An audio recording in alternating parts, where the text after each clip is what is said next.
Praise the lord, praise the lord, hallelujah. ప్రభునామమునకు స్తోత్రం కలుగును గాక. ఆఫ్ కోర్స్ మీరందరూ బాగా అలసిపోయారు, పాటలు పాడుతూ ఉన్నారు, వినేవారు వింటూ ఉన్నారు, సండే స్కూల్ డ్యాన్స్ చేసేవారు చేస్తూ ఉన్నారు. Praise god, good, god bless you. ప్రభు సన్నిధిలో మన యొక్క ప్రతి చర్య ఆయనను మహిమపరిచేదిగా ఉండాలి. ఇందుకొరకే మనము సంఘముగా సమకూర్చబడుతూ ఉన్నాం. ఆదివారం మన విశేషంగా ప్రభువును ఆరాధించడానికి మనము చేరుతూ ఉన్నాం. వర్షిప్, ఇది ఆరాధన అనేది ఆశీర్వాదకరం. దేవుని మనం ఆరాధిస్తూ ఉంటే ఆయన యొక్క ఆశీర్వాదాన్ని మనము పొందుకోగలుగుతాం. స్తోత్రం వందనాలు చెల్లిస్తూ వచ్చినాం. Praise God. అనేకమైనటువంటి ఆశ్చర్య క్రియలు మనందరి యుగంలో జరిగిస్తున్నాడు. దానిని బట్టి కృతజ్ఞతాస్తుతులు చెల్లించాలా?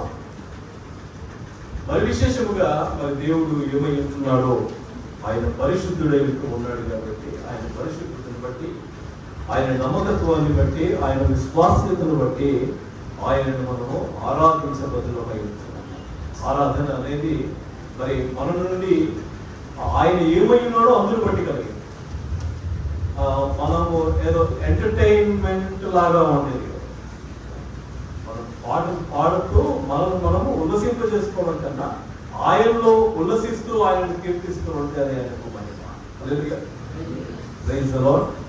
మరి సహోదరులు కూడా ఐ రియల్లీ అప్రిషియేట్. మరి వారు ఆ రీతిగా లీలమై పాడుపడారు, ప్రభుని ఆరాధిస్తూ ఉన్నారు, దేవుడికి వందనాలు చెల్లిస్తూ ఉంటున్నారు. మీరు అందరూ కూడా తోడ్పాటుని ఇచ్చారు, వంట పాడారు. I really appreciate. మరి దేవుడికి మహిమ కలుగును గాక. నేను కూడా కొంత పాడగలిగాను. దేవునికి వందనాలు చెల్లిస్తూ ఉంటున్నారు. I really appreciate. కారణం ఏంటి అంటే ఎందుకు ప్రత్యేకంగా చెప్పాల్సి వచ్చిందంటే ఐఎమ్ నాట్ ఏ సింగర్. బేసికల్గా ఐఎమ్ నాట్ ఏ సింగర్.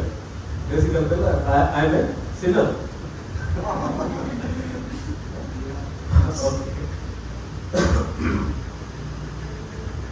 మరి దేవుడు తన యొక్క కృపలో ఇచ్చినటువంటి రక్షణను బట్టి, ఆయన ఇచ్చినటువంటి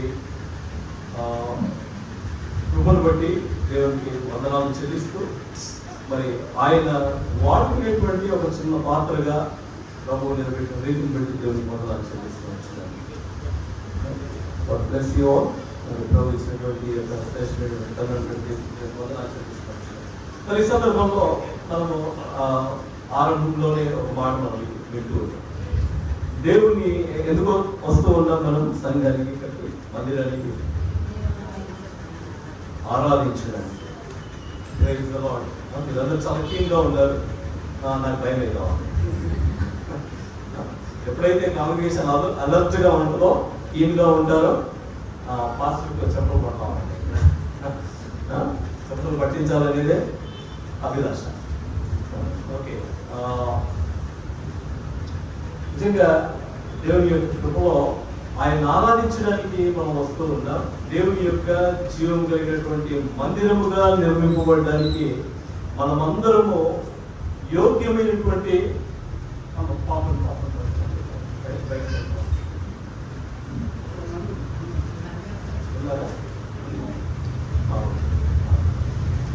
ఎందుకంటే వెహికల్స్ వస్తా ఉన్నాయి, రోడ్డుకి వెళ్ళిపోతా ఉన్నాయి. సరే, ప్రభు యొక్క కృపలో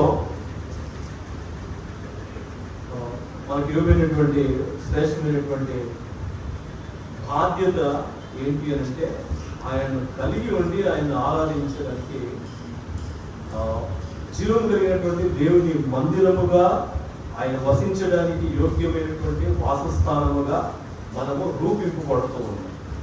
మనము not every stone is used for the construction. కనబడ్డ ప్రతి రాయి కట్టబడడానికి ఉపయోగించదగినది కాదు. కానీ ఆ రాయికి ఉపయోగింపబడాలి అని అనుకున్నప్పుడు ఆ రాయి స్థాయికి తగినటువంటి పరీక్షలు చేయబడి ఇది పనికి వస్తుంది అని దానికి ఉన్నటువంటి ఎక్స్ట్రాస్ అన్నీ కూడా అవసరం లేనటువంటి వాటిని అన్నింటినీ చెక్కేసి దానికి ఒక రూపాన్ని తీసుకొచ్చి అది కట్టడానికి ఒక సుందరమైనటువంటి హార్మ్యాన్ని కానీ లేకపోతే ఒక సుందరమైనటువంటి భవనాన్ని కానీ నిర్మించడానికి, ఒక ప్యాలెస్ని నిర్మించడానికి అమర్చబడ్డానికి తీసుకొని రాబడేటువంటి ఆ రూపింపబడినటువంటి రాయి పనికొస్తాం. ఇది ఎక్కడైనా ఉండొచ్చా? ఎస్, అడవిలో ఉంటాయి, ఎక్కడో కొండల్లో ఉంటాయి. మైన్స్ అన్ని పట్టణంలో అయితే ఉండవు. పట్టణాల్లో ఉంటాయా? పట్టణాల్లో ఉండేటువంటి అవకాశమే లేదు. ఎందుకంటే రాళ్ళ తక్కువ మధ్య ఇల్లు పెట్టుకొని ఆ రాళ్ళలో నివసించడానికి ఎవరు ఇష్టపడరు. అఫ్కోర్స్ ఈ రోజుల్లో మనం చూస్తూ ఉన్నాం అలాంటి స్థలాలే చాలా అత్యంత ఖరీదైనటువంటి స్థలాలుగా మారిపోయాయి. జూబ్లీ హిల్స్ అందరూ చూస్తుంటారు, విని ఉంటారు. చాలా అత్యంత ఖరీదైనటువంటి ప్రాంతంగా ఉంది. అక్కడ అన్ని ఏమున్నాయి అంటే ఈ కొండరాళ్ళు, గుట్టలు, వాటితో కూడుకునేటువంటి దాని పేరే హిల్స్. ఓకే, కానీ జీవం కలిగినటువంటి దేవుని యొక్క మందిరము ఒక శ్రేష్టమైనటువంటి స్థలంలో, చదువు చేయబడినటువంటి స్థలంలో అది నిర్మింపబడాలి. సీయోను మనం గమనిస్తే యెరూషలేము పట్టణంలో ఉన్నటువంటి ఆ యొక్క సీయోను అనేది దేవుడు ఏర్పాటు చేసుకున్నటువంటి పర్వత ప్రాంతం, ఒక కొండ. మరి అది దేవునికి యోగ్య స్థానముగా ఆయన దానిని కోరుకున్నటువంటి విషయం. అక్కడ మందసము ఉంచబడినటువంటి తరుణంలో అది దానికి చెందినటువంటి వ్యక్తి యొక్క కుటుంబంలో, జీవితంలో జరిగినటువంటి పెనుమార్పులను గమనించి దావీదు ఆ స్థలాన్ని మరి అక్కడ ఉన్నటువంటి దాని అంతటి కూడా వెల ఇచ్చి కొని దేవునికి నివాస స్థలముగా దాన్ని మార్చడానికి సంకల్పించాడు. కానీ అది ఆయన చేతిలో లేనటువంటి పని. కన్స్ట్రక్షన్, కట్టబడడం అనేది, మందిరము కట్టబడడం అనేది సమకూర్చడం అయితే దావీదు ద్వారా జరగబడేది. దానికి కావలసినటువంటి సమస్తమును ఆయన సమకూర్చాడు. విస్తారమైనటువంటి బంగారాన్ని, వెండిని, ఇత్తడిని, రాగిని అంతటినీ సమకూర్చాడు. విస్తారమైనటువంటి ధనాన్ని సమకూర్చాడు. కానీ మందిరము కట్టబడడానికి ఆయన అనుమతింపబడలేదు. కారణం, మనం అనుకుంటూ ఉంటాం మా చేత కానీ ఏముంటుంది చాలాసార్లు. కానీ గాడ్ నోస్, దేవుడికి తెలుసు ఎవరు ఏ పని చేయాలి. అవకాశం అందరికీ కలుగుతాం, కానీ దాన్ని ఉపయోగించుకోవాల్సినటువంటి బాధ్యత మన పైన ఉంటాం. దావీదుకి ఆ కోరిక ఉన్నప్పటికీ, దేవుని యొక్క మందిరం కట్టాలి అనేటువంటి కోరిక ఉన్నప్పటికీ మరి ఆయన దానికి అనుమతింపబడలేదు.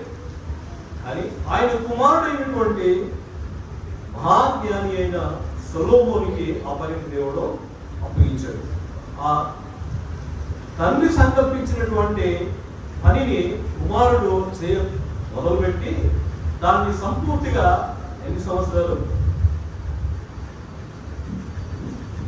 దాదాపు 3 సంవత్సరాలు ఆ మందిరపు నిర్మాణము పని జరిగింది. అది అంతకు మునుపు కానీ ఆ తరువాత కానీ లేనటువంటి ఒక సుందరమైనటువంటి మందిరముగా నిర్మింపబడింది ఆ సీయోను కొండ మీద. మరి అక్కడే ఆ కొండ మీదనే తండ్రి అయినటువంటి అబ్రహాము తన కుమారుడైనటువంటి ఇస్సాకును బలియాగముగా ఇవ్వడానికి తీసుకొని పోయినటువంటి స్థలముగా నేటికి అటు యూదులు కానివ్వండి, ఇటు ముస్లిం సోదరులు కానివ్వండి, వారు ఎంచుతూ ఉంటారు. ఏ పర్వతం, ఏ కొండ మీద? సీయోను అని ఇప్పుడు అంటున్నాము. అని పూర్వం పేరు సోదరు చెప్తాను. ఏం పేరు అది? కొంచెం గట్టిగా చెప్పండి. మోరే అన్నటువంటి పర్వతం మనం చూస్తాం. సరే, మరి అదే కాకుండా మరి ఆ కల్వరిని కూడా మోరే అనేటువంటి విషయంగా మనం చూస్తాం. కల్వరి కపాలమని వెళ్ళినటువంటి స్థలం. ఓకే, అక్కడ యేసుక్రీస్తు ప్రభు బలి అయినటువంటి దృశ్యాన్ని కూడా మనం చూస్తాం. ఎక్కడైతే అబ్రహాము ఇస్సాకును బలి ఇవ్వాలనుకున్నాడో మరి అది కల్వరి కొండగా మనం కోరే కొరతగా మనం చూస్తూ ఉన్నాం. ఫైన్. ఇక ఆ యొక్క సీయోను దేనికి ఉపయోగింపబడతా ఉంటుంది? దేవుని యొక్క మందిరముగా ఉండడానికి ఎంచబడినటువంటి ప్రాంతం.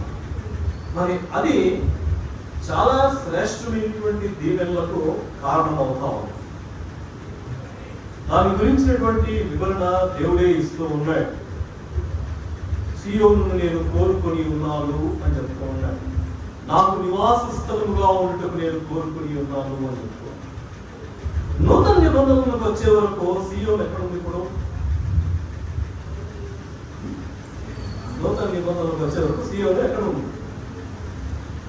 దేవుడు కోరుకున్నటువంటి నివాస స్థలం ఎక్కడుంది?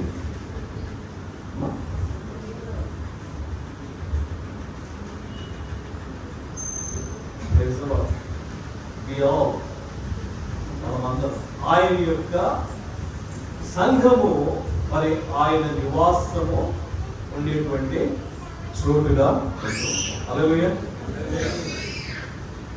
దేవుని యొక్క ఆరాధన ఎక్కడ జరగాలి? దేవుడు ఉన్న చోట జరగాలి. దేవుడు ఉన్న చోట దేవుని యొక్క ఆరాధన జరగాలి. అందుకే గుళ్ళకు అందరూ వెళ్ళేటువంటి కారణం ఏంటి అని అంటే అక్కడ ఎవరు ఉన్నారనుకుంటారు? దేవుడు దేవత ఉన్నారనేటువంటి ఉద్దేశంతో వెళ్ళి ఆరాధనకు తగినటువంటి వారు ఏర్పాటు చేసుకునేటువంటి మార్గాల్లో వాళ్ళు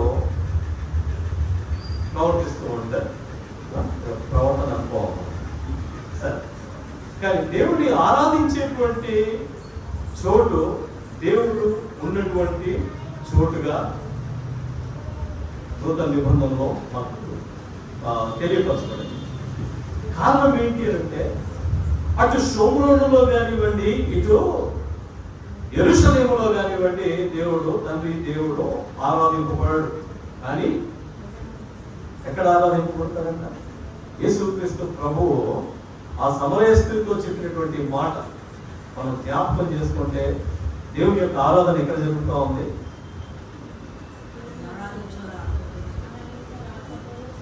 ఇది ఎక్కడ ఉంటుంది?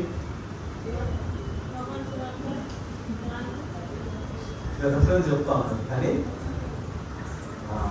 నేను అడిగింది చెప్పినటువంటి జవాబులో ఉన్నటువంటి విషయం దేవుడిని ఆరాధించారు ఆత్మతోనూ. ఇది ఎక్కడ ఉంటుంది అని అడుగుతున్నారు. ఈ యొక్క ఆత్మ సత్యం అనేది ఎక్కడ ఉన్నారు? హల్లెలూయా, హల్లెలూయా. మనందరిలో ఆత్మ ఉందా? Okay, praise the Lord. ఆత్మ ఉన్న వాళ్ళందరూ హల్లెలూయా, ప్రైజ్ ది లార్డ్. ఆత్మ లేకపోతే ఎక్కడ ఉంటారు? ఇక్కడ ఉండేది. ఆత్మ లేని చోటు వేరే వాళ్ళు.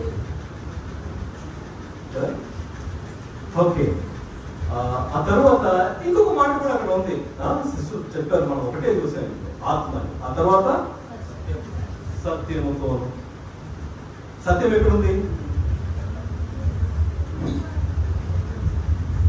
సత్యం ఎక్కడ ఉంది? ఎక్కడ దొరుకుతుంది?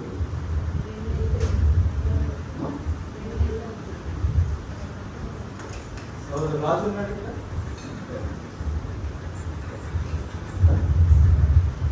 ఓకే, ట్రూత్ అనేది ఎక్కడ అమ్మబడే విషయము కాదు, కానీ అది నివాసం ఉండేటువంటి చోటు ఎక్కడ ఉంది అని అంటే దేవుని ఆత్మ ఎక్కడైతే ఉంటుందో అక్కడ స్వతంత్రత ఉంది.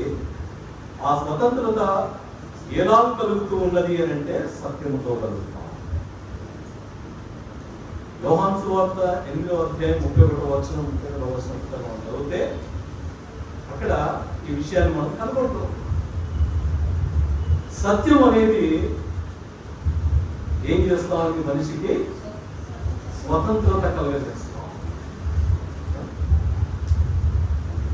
చూడండి, అప్పుడు సత్యము మిమ్మును స్వతంత్రులుగా చేయును అని చెప్పారు. సత్యము మిమ్మును స్వతంత్రులుగా చేయును. సత్యం ఎక్కడుంది? మనం స్వతంత్రత పొందుకోవాలి అని అంటే సత్యం కలిగి ఉండాలా? ఈ సత్యం ఎక్కడ దొరుకుతూ ఉంది? గమనిస్తే యేసుక్రీస్తు ప్రభువుని ఎవరైతే స్వంత రక్షకుడిగా అంగీకరిస్తూ ఉన్నారో వారిలో సత్యము నివాసం చేస్తాం. కారణం ఏంటి అని అంటే యోహాను సువార్త 15వ అధ్యాయం 1వ వచనంలో యేసుక్రీస్తు ప్రభువు ఒక మాట చెప్తూ ఉన్నాడు. నేను నిజమైన ద్రాక్షవల్లిని, నా తండ్రి వ్యవసాయకుడు. ఆ తర్వాత చూడండి, నాలో ఫలింపని ప్రతి తీగను ఆయన తీసి పారవేయును. ఫలించు ప్రతి తీగ మరి ఎక్కువగా ఫలింపవలనని దానిలోని పనికి రాని తీగలను తీసివేయను. ఇవి ఫలం ఇచ్చే తీగలు కాదు, ఫలము లేనటువంటి తీగ, అవి తీసివేయబడతాయి అని చెప్తారు. దేవుడు కోరేది ఏంటి? ఫలము కలిగినటువంటి తీగలను కోరుకోవాలి. అఖిల మాట మనం గమనిస్తే అక్కడ ఇంకో మాట చదువు. నేను మీతో చెప్పిన మాటలు బట్టి మీరు ఇప్పుడు పవిత్రులై ఉన్నారు. యేసు పవిత్రత ఇస్తేనే తప్ప ఎవరికి పవిత్రత అనేది కలగదు. ఆయన సెలవు ఇవ్వాలి, ఆయన ఇవ్వాలి. ఆయన రక్తము చేత కడగబడినటువంటి వారందరూ పవిత్రులు అవుతూ ఉన్నారు. ఇది ఆయన ఇచ్చేది. నా యందు నిలిచి ఉండుడి, మీ యందు నేను నిలిచి ఉండును. తీగ ద్రాక్ష వల్లిలో నిలిచి ఉంటేనే గాని తనంతట తానే ఎలాగో ఫలింపదో అలాగే నా యందు నిలిచి ఉండు, నిలిచి ఉంటేనే గాని మీరును ఫలింపరు అనగా మొదలు చెప్పాడు. ఏమని చెప్పాడు? నేను నిజమైన ద్రాక్షవల్లిని, తీగలు మీరు.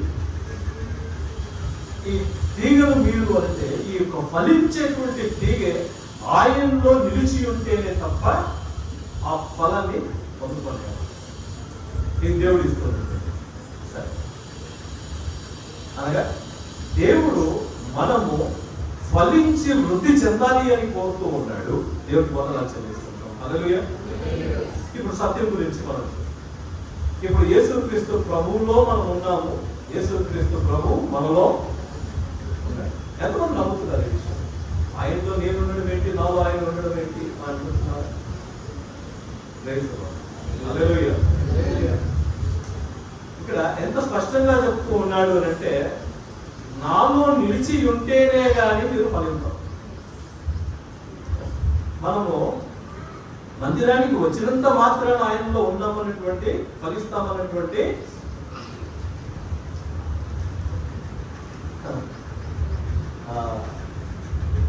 ఈ యొక్క ఏమంటాం, ఈ యొక్క అభిప్రాయాన్ని మాత్రం కలిగి ఉండదు. మందిరానికి వచ్చినంత మాత్రము చేత మనము ఫలిస్తాము అనేది సాధ్యమయ్యే విషయం. ఆయనలో నిలిచి ఉండడం అనేది చాలా ప్రాముఖ్యమైన విషయం.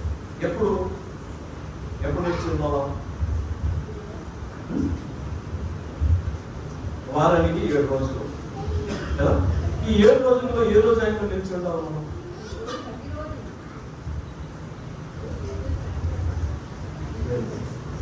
సాధ్యమా? ఎంతమంది సాధ్యం అంటా ఉన్నారు? హల్లెలూయా. ఎంతమంది సాధ్యం కాదంటూ ఉంటారు? Okay, question ఎక్కువైపోయినట్టుంది. ఓకే, కానీ మనకు అవసరమైనటువంటి ఇది అవసరం.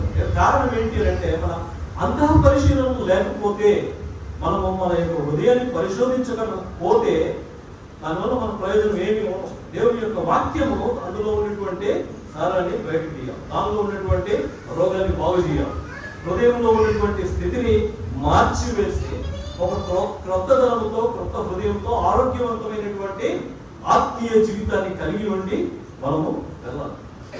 మరి దీనికి దేవుని యొక్క వాక్యం మనకు సహాయం చేస్తాము. సరే, సత్యము మిమ్మును స్వతంత్రులుగా చేయును అనగా, ఇప్పుడు అదే యోహాను సువార్త 14వ అధ్యాయం వెనక్కి వద్దాం. అక్కడ 15లో ఉన్నారు. వెనక్కి వచ్చి 6వ వచనం చదువుతాం. యేసు నేనే మార్గమును సత్యమును జీవము, నా ద్వారానే తప్ప ఎవడును తండ్రి యొద్దకు రాడు. అంటే ఇప్పుడు ఎవరు మనం స్వతంత్రంగా చేయాలి? సత్యం. సత్యం ఎవరు? కాబట్టి మనకు అడిగినటువంటి ప్రశ్నకు వెంటనే యేసు ప్రభు అనేస్తే ఇంకా అయిపోతుంది. ఎవరు మనం స్వతంత్రంగా చేయాలి అంటే యేసు ప్రభువే. యేసు ప్రభు. రీజన్, కారణం ఏంటి అంటే ఆయన సత్యమయ్యమ దేవుడు, ఆయన సత్యవంతుడు కనుక దేని మనం సాధ్యపరుస్తాం. ఆయన సత్యవంతుడు కనుక మన మతకాలంలో నుండి జీవము కలిగినటువంటి తన వెలుగులోనికి మనం నడిపింప సమర్థుడై ఉంటూ ఉన్నాడు. ఒకవేళ అబద్ధికుడైతే విడిచిపెట్టబడి ఉండేటువంటి వాడు ఈ లోకంలో మరి నేటికి స్టాటిస్టిక్స్ చెప్తా ఉన్నాయి, కానీ లెక్కలు చెప్తా ఉన్నాయి. ఏమని? దాదాపు 60% లోకంలో క్రైస్తవులు ఉన్నారు అని అంటారు. ఉన్నారు నిజంగానంటే మళ్ళీ లెక్కలు తారుమారు అయిపోతా ఉన్నాయి. ఈ యొక్క డిజిటల్ యుగంలో లెక్కలు తారుమారు అవుతా ఉన్నాయి. కారణం ఏంటి అంటే దేవుని నమ్మనిటువంటి వారి యొక్క సంఖ్య పెరిగిపోతా ఉంది డ్రాస్టిక్. సరే, ఇక్కడ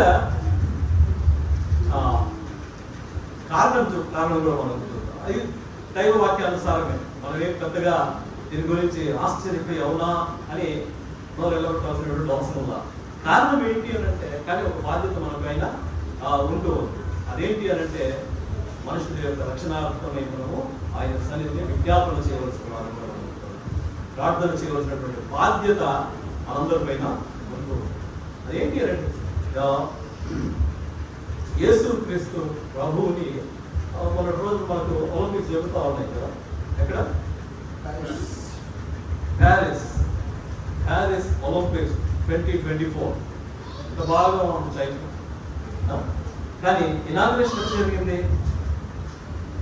ఎవరికైనా తెలుసు? ఎవరైనా ఆలోచన చేస్తారు? దాని ఇనాగ్రేషన్ ఫంక్షన్ ఎక్కడ జరిగింది? మన యొక్క విశ్వాసానికి గొప్ప గాయం కలిగజేసేటువంటి రీతిలో the last supper of Jesus Christ, ఆయన యొక్క ప్రభురాత్రి భోజనం అని మనకి ఏదైతే అనుకుంటున్నామో దానికి మోకరీగా, అంటే దాన్ని నిందిస్తూ దానికి పూర్తి వ్యతిరేకమైనటువంటి ఒక ఎపిక్ ని అక్కడ వాళ్ళు ప్రదర్శించారు. చాలా భయానకమైనటువంటి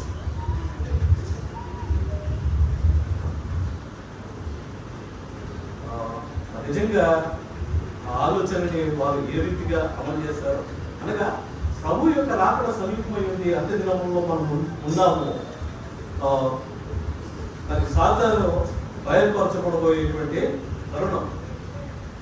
మరి ఇది అప్రూవ్ చేయబడి అక్కడ ప్రదర్శింపబడడం అనేది ఇది ఏదో పొరపాటున జరిగినటువంటి విషయం మాత్రం కాదు.